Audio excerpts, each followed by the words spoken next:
আসসালামু আলাইকুম সপ্তম শ্রেণীর শিক্ষার্থীরা, আশা করি সবাই ভালো আছো। আমি এখন তোমাদের সাথে এনসিটিভিতে দেওয়া বাংলা প্রশ্নটি আলোচনা করব, সাথে উত্তরটিও তোমাদের দেখাই দিব। তো তোমরা সকলেই জানো যে এনসিটিভি থেকে তোমাদের প্রশ্ন দেওয়া হয়েছে। প্রশ্নটা আমি এখন তোমাদের যদি দেখাই, যে প্রশ্নটা তোমরা দেখো, সাথে আমি উত্তর তোমরা কোথায় পাবা সেটাও বলে দিতেছি। আর ভিডিওটা যেহেতু তোমরা দেখতেছো, তো আমি প্রথমে বলে দিই যে তোমরা সম্পূর্ণ এই প্রশ্নের উপর নির্ভর হওয়া যাবে না, ঠিক আছে?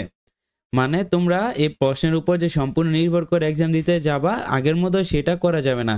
এখান থেকে তোমাদের কমন আসতে পারে, আর প্রশ্ন তৈরি করবে তোমাদের স্কুলের স্যারেরা। তাও যেহেতু এই প্রশ্নটা এনসিটিভি থেকে সরকার থেকে দেওয়া হয়েছে, তাই আমি তোমাদের এটা দেখাইতেছি, জানো এখান থেকে তোমরা ধারণা নিতে পারো, এবং আশা করা যে এখান থেকে কিছু হলেও তোমাদের কমন আসবে, ঠিক আছে? আর তোমরা সকলেই জানো যে তোমাদের কি কি আসবে, এটা তো আবার নতুন করে কি বইলা দিমু আমি। তো সবার প্রথমে আসবো কি, তোমাদের যে নৈবিত্তিক আসবো 10টা, সাথে আসবো কি এক কথায় উত্তর আসার পর সংক্ষিপ্ত প্রশ্ন এবং দৃশ্যপট নির্ভর আর দৃশ্যপটবিহীন যে প্রশ্নগুলো আছে সেগুলা। আচ্ছা, তোমরা তো প্রশ্নটা আমার আগের ভিডিওতে দেখছো, আমি এই ভিডিওর মধ্যে তোমাদের উত্তরগুলা দেখাই দিচ্ছি। দেখো, তোমাদের তো অবশ্যই পাঞ্জেরি অথবা লেকচার গাইড আছে। পাঞ্জেরি লেকচার অথবা তোমাদের যে কোনো ধরনের গাইড থাকুক না কেন, তোমরা যদি গাইডটা খোলো, সবার প্রথমে তোমরা দেখতে পাবা যে এই যে দেখো, এটা আমি পাঞ্জেরি গাইড থেকে দেখাইতেছি। তোমরা সকলে দেখানো যে পাঞ্জেরি গাইড, এখানে লিখে আছে এনসিটিভি প্রদত্ত প্রশ্ন, ঠিক আছে?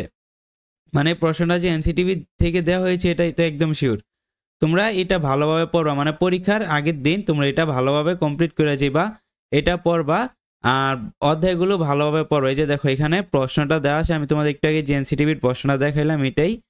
এই যে এটা হচ্ছে প্রশ্ন। এখন দেখো নিচে উত্তরগুলো আছে, আমি তোমাদের যদি দেখাই, এই যে দেখো প্রশ্নের উত্তর দেখছো, এই যে দেখো এখানে সুন্দর করে উত্তরগুলো দেওয়া আছে। এই যে দেখো, প্রথমে একের উত্তর সুন্দর করে দেওয়া আছে, মানে নৈবেতিক অংশের উত্তরগুলা দেওয়া আছে। এই যে দেখছো তোমরা, এই যে দেখো নৈবেতিক অংশের উত্তরগুলো দেওয়া আছে।